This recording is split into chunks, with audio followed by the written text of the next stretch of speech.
Hey bunnies, welcome back to another video. It's your girl Ayani here, and judging by the title, you guys already know what type of video this is going to be. So let's just go ahead and get into that.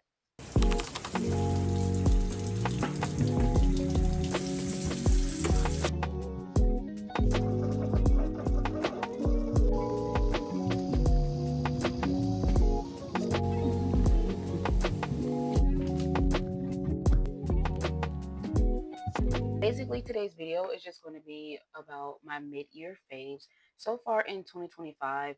Yes, we are in July. I was planning on getting this video out last month because that is really the midpoint of the year. But let's just go ahead and get in the video. I do have everything written down here on my book. I was going to read off my iPhone, but I like to write things out. So let's just go ahead and get into that. So for starters, for my faves and so far this year, we're going to start off with movies. You guys know I'm a big movie girl. I'm a book girly. I'm a TV show girl. That's kind of what my content is literally about. So let's just go ahead and get into that. So for starters, I want to say my number one favorite movie so far this year has to be Sinners. All hands down. Like I've seen phenomenal work when it comes to film so far this year, but Sinners has to be one of the top movies so far that I love personally. And I enjoy it. I've seen it like at least 3 or 4 times. This last 2 times was not by choice. It's always my favorite brother who's putting it on. It's a pretty damn good movie. They're also coming out with a timeline as well. They're planning on making further movies for that storyline. So I am looking forward for that. But that is one of my favorites. The next one is The Lifeless. Now, The Lifeless, as a 24-year-old, that was a great movie for me, especially as a young woman in the world and trying to navigate who you really are in your 20s is like really, really hard.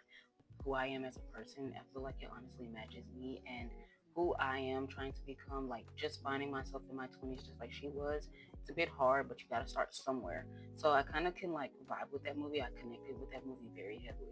Third one on our list is going to be My Fault London, and I just want to let you guys know, everybody know how I feel about the original Spanish film Copa Mia. Yo, I swear to you guys, when I literally started watching My Fault London from the beginning, instantly the Noah and Nick that they picked was a phenomenal pick because I feel like they played the character to the T. Like they did a fantastic job, really. Now the acting was also on point. The chemistry was there. I've seen a lot of people saying that the original Nick and Noah didn't have the same chemistry as this one in My Fault London, but honestly, I think both are good. My go-to will always be the original, but at the same point, I'm also still feeling the London one as well. So it's like we're sitting here and here with it. I do know that they are making a number three. It's coming out, I believe, in November of this year for the Copa Mia one, and I know that it is in the works for My Fault London to have a part two. So of course we're going to be expecting those two. I really like that one. I wanted to give that one like at least a five out of five on the scale, really. The next one I want to say is The Gorge. Now, this was also cute. Like, this was just so cute. You have two people sitting on different sides of this bridge, kind of, and they're like working for, like, in my opinion, I think they was working for like the CIA, military. I'm not sure. I really forgot.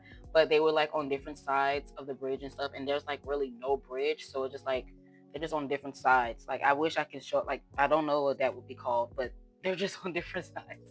And basically, they're not supposed to speak to each other. They're supposed to be out there for a certain amount of time, and that's just what it is.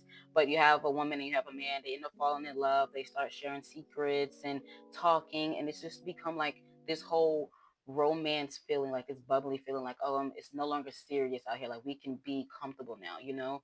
And it was a very serious mission. Like they were literally told not to speak to anybody, never leave your post, and they did the complete opposite. So I fell in love with that movie because of the message behind it and the joy that I felt when them two finally got together. So that's why it was one of my faves.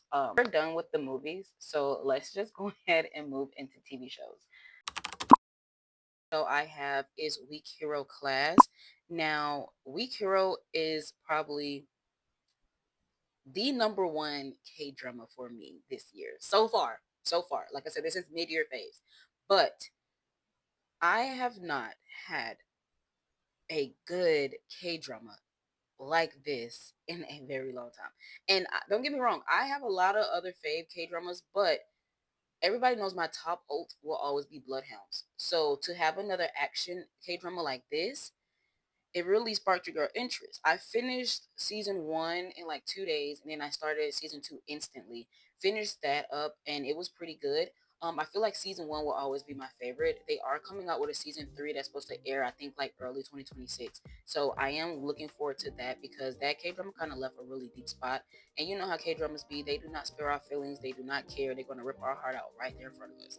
Yeah, and you're going to start boohooing because in that K drama, I definitely cried. But hey, we're just gonna sit there. I'm not gonna give you guys any spoilers. If you like stuff like that, especially with fighting in a classroom setting too, that's definitely your show. The next show that I have is called Forever. Now, Forever is just basically it's a romance black love show, and it's really a YA romance black. Wait, so black YA romance. Let's put it like that. You have Justin and you have Keisha. They're just two teens basically trying to navigate through their life that they have going on and trying to really also find themselves too.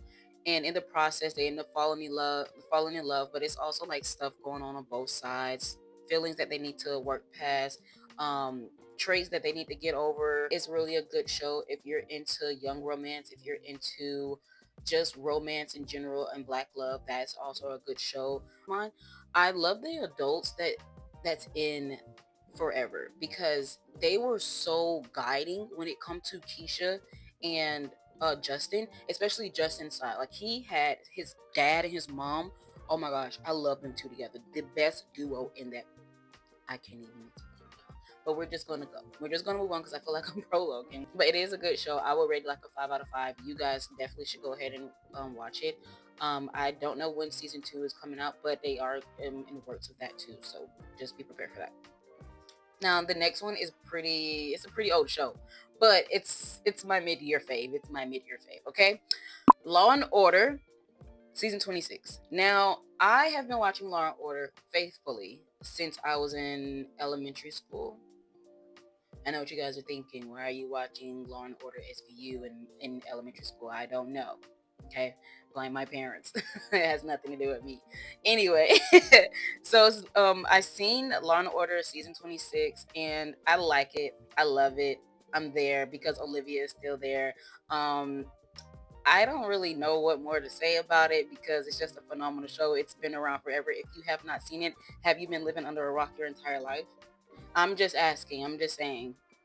It's a pretty damn good show. As long as Benson is there, I'm going to be there. As long as this show keeps getting renewed for a new season, I'm going to be there.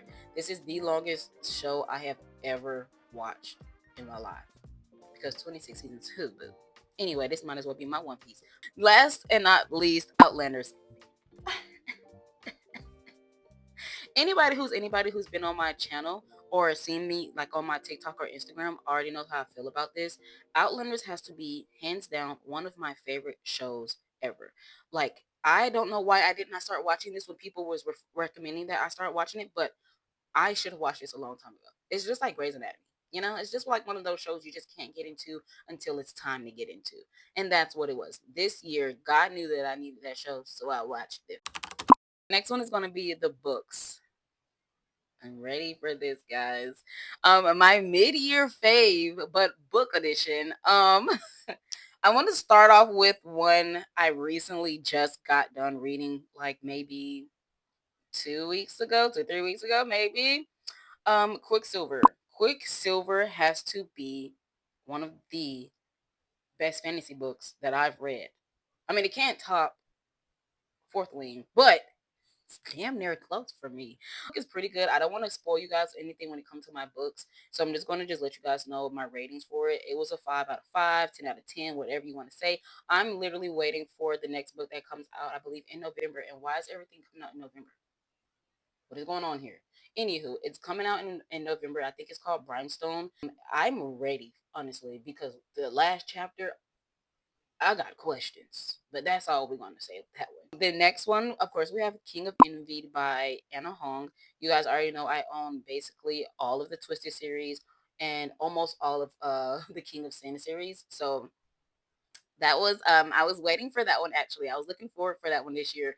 It's literally one of my favorites. I read that in 4 days span. The only reason why it took me so long is because you guys know I was in Mexico. So that was my vacation read. I was reading that whenever we were doing our excursions. I was literally in the room reading it. Or I was out on a beach reading it. I had a fun time with that. A 10 out of 10 for me.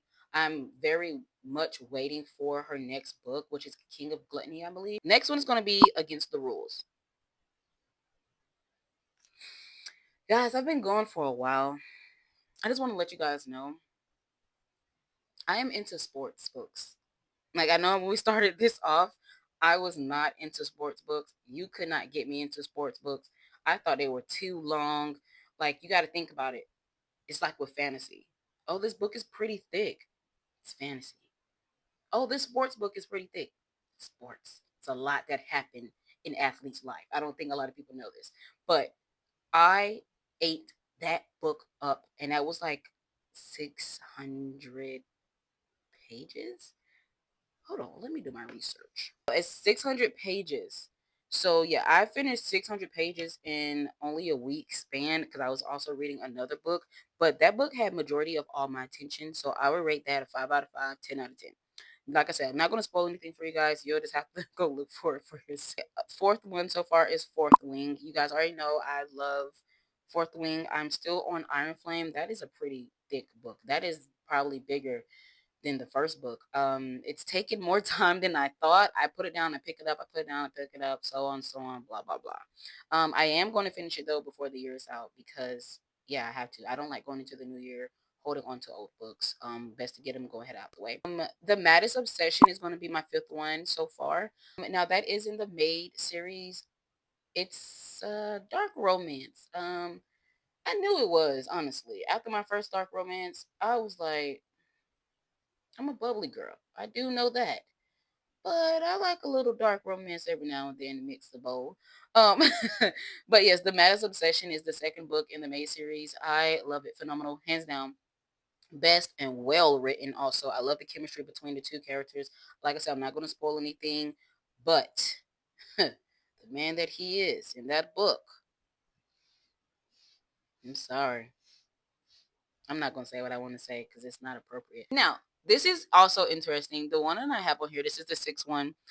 I have never in my entire life of being a reader, and I have been a reader for quite some time, since middle school, really elementary.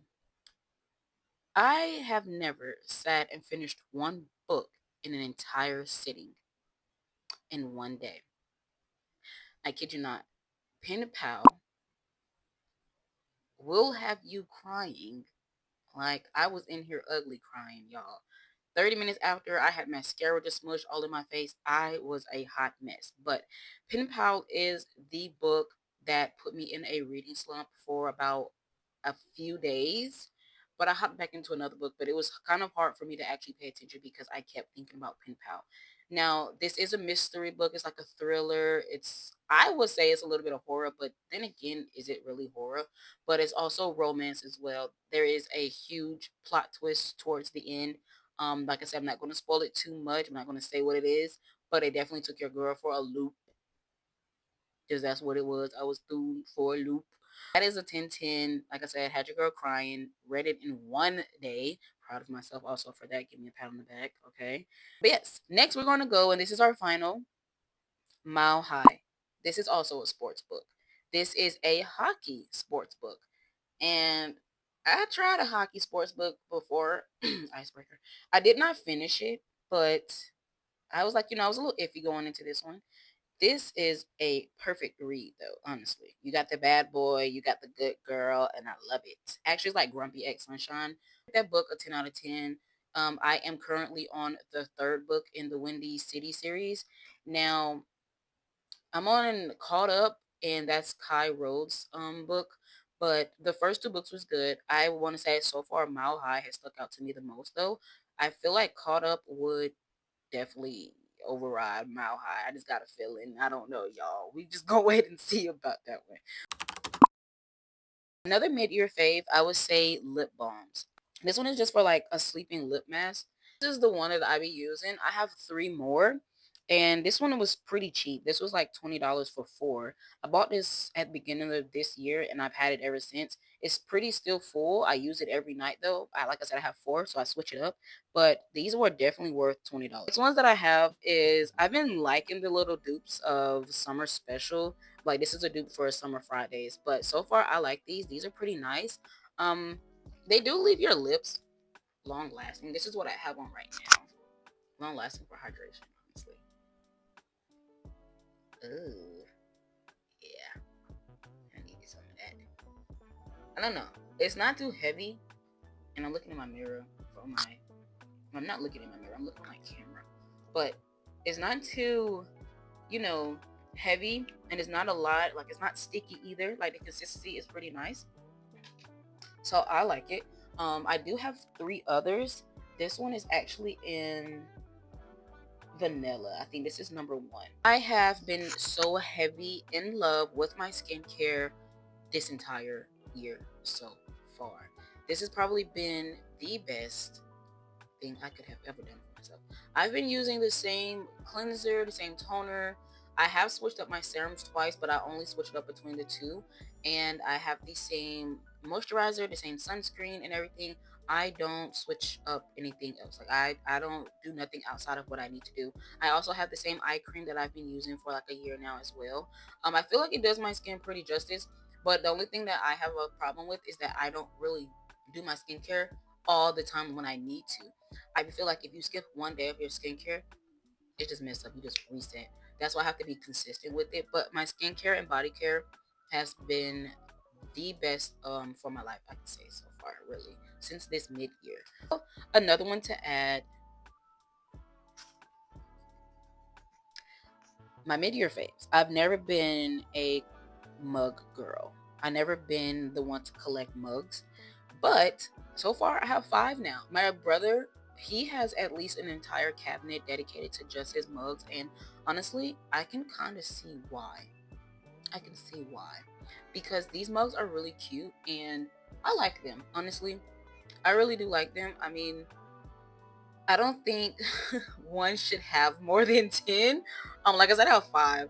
I do plan on getting another one only because I seen this Miffy one and I want a Miffy mug so bad. I bought one when I was in Mexico. It's not a Miffy one, but it's a bunny. I can show you guys. I'm just gonna leave a picture or a video here. I'm pretty sure I have it somewhere on my phone.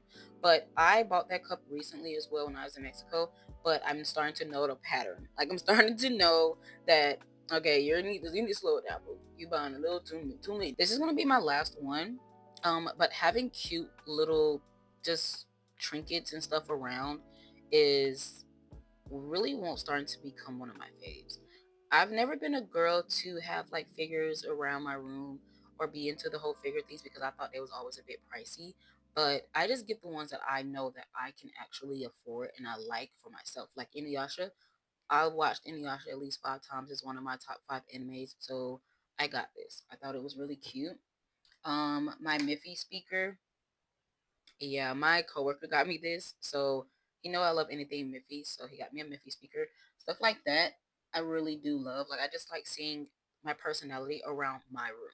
That's why I do keep stuff like that around because it just reminds me of sense of self, like just who I am as a person. And like I said, like Sunny Angels or just having like Jungkook around because I also got like this photo card. It's so cute. I know he's fine. Y'all, they back together. But anyway, that should be added to my mid-year faves that BTS got back together. But I can't be one of those girls that has figures everywhere. Sorry, I'm like a minimalist. I can't do too much. But yeah, life has been pretty well. Like I said, mid-year faves is basically that's about it. Like I've just been enjoying this year so far, even though it's been a bit chaotic. Want to move forward in the rest of this year, just posting more and connecting with you guys a little bit more as well. I do have a lot of ideas coming out for the fall and winter. Also, just for before we go into fall and winter, I have a little bit of more ideas, like episode ideas for summer diaries that I do plan on getting out. Just stay tuned for it as well. Be patient with me, guys. I'm honestly just trying to find the time and the consistency for recording and sharing my life with you guys because I really do honestly care for YouTube. I care for you guys. I care for finding my crowd and sharing my niche and sharing who I am as a person with you guys. So that's just why like I'm making this video, just to give you guys like a mid-year update, like where I've really been, what's been going on, what's been having my attention. I want you guys to expect basically moving forward. I just want to say thank you for staying tuned. Thank you for watching this entire video, and I hope to see you guys in the next one. Please stay around for future content as well. Like I said, I have some amazing ideas I want to share with you guys. Bye, bunnies.